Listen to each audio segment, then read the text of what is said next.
Yeah, I'll yeah. be And that you know guy. what happened? Yo, Nick, what happened to me was, and we can talk about it, you get into this little rap beef with Eminem.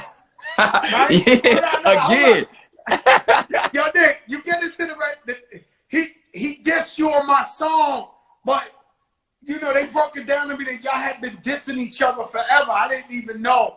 And Right.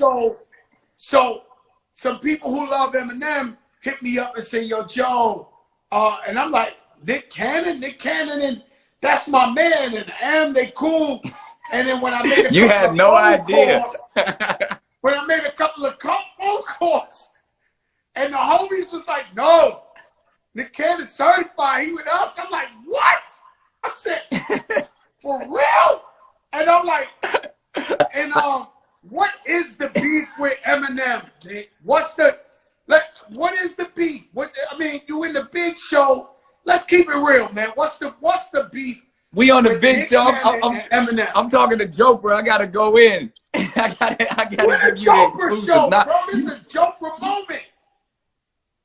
Nah, real facts. This is my thing. I'm gonna be honest with you, and you know, I say this on my radio show, you know, Power 106 all the time. Like, man, I always been an Eminem fan. You know, the artist is somebody that I feel like is super skilled. You know, he's good for the culture, been good for the culture, been good to the culture.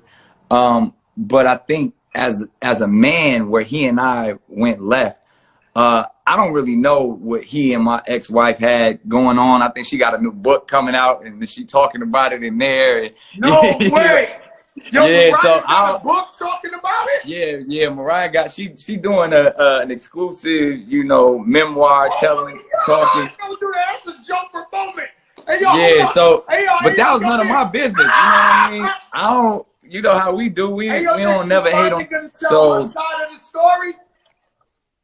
Yeah, so but like I said, that was before me. We got married in 2008, and you know, up until then, I had been nothing but a Mariah and fan. I was just excited to be with Mariah Carey, like, and I wasn't even aware that they had interaction. I don't know if they dated or how things go in this industry, but she was telling me like, dude was just super disrespectful, and I was like, all right, well, you know, as a husband, like, you know, if I got to protect my wife at any cost, it's on, you know.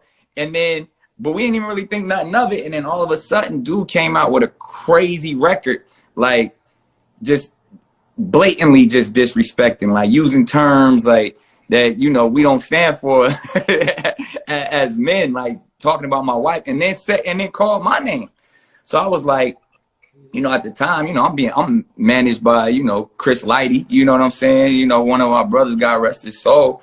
And, you know, he got the connection with, you know, cause he was managing Fifth at the time. And, you know, I think him and M's manager was super cool, Paul. So he was like, yo, Nick want to holler at your guy. Cause this is, you know, I'll get all the jokes and the rah-rah. I'm Mr. Wildin' Out. We can make jokes all day long, but when you go to a certain point where, one, you start lying, and then two, you start blatant, like calling my wife out her name, all kind of whores and cunts and all of this craziness, you got to see me. We got to talk about this man to man. And I was really just looking, especially then, we wasn't even about no music. I wasn't trying to rap or nothing. Like, I wanted to have a real man to man conversation. And they was like, yeah, that's not going to happen. He doesn't want to talk. And I was like, how you just going to say some wild shit and then you don't want to talk to me?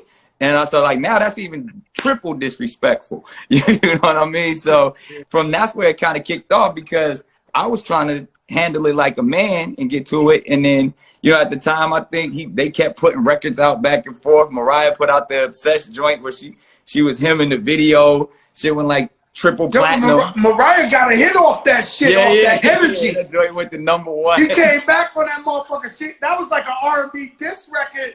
Smash #1. So that's what, like, she really needed. Yeah, she might need to do nothing else with it. And you know, like she's the queen. She the GOAT on her own. So I ain't even have to. You know, I was just cheerleading from the sideline, really. And then dude just kept going. He kept getting more disrespectful, but wouldn't. You know, BET Awards, different awards show. You know me, I move how I move. So I was walking up like, yo, let's just have this man-to-man conversation. And it never happened. But then, you know, time went on, cooler heads prevailed. You know, we got later on, we start to joke about it. I'm trying to invite him to Wild 'N Out. I figure at this point, like, you know, bygones is bygones, decades have passed. And I mean, he just kept belaboring it. I think even it was another conversation. I think Tips, pause, I was on T.I.'s podcast. And he brought it up. You know what I mean? And we were just talking about, like, you know, we know T.I. got hands. I box. We all come from cats who fight. So I think I might have said something slick like, that dude ain't no fighter. You know what I mean? Like, just talking, we joking around. And I think that might have been what kind of, because it was during the same time that your record came out. So I think he might have maybe caught wind or something like that. Because I don't know why he would be talking about some stuff from like 10 years prior. And, you know, I saw it as an opportunity to promote Wild 'N Out. So we just started, he went at me, I went at him. I put my guy, the battle rapper from Wild 'N Out there. And, you know, the ratings went up. So and we still waiting.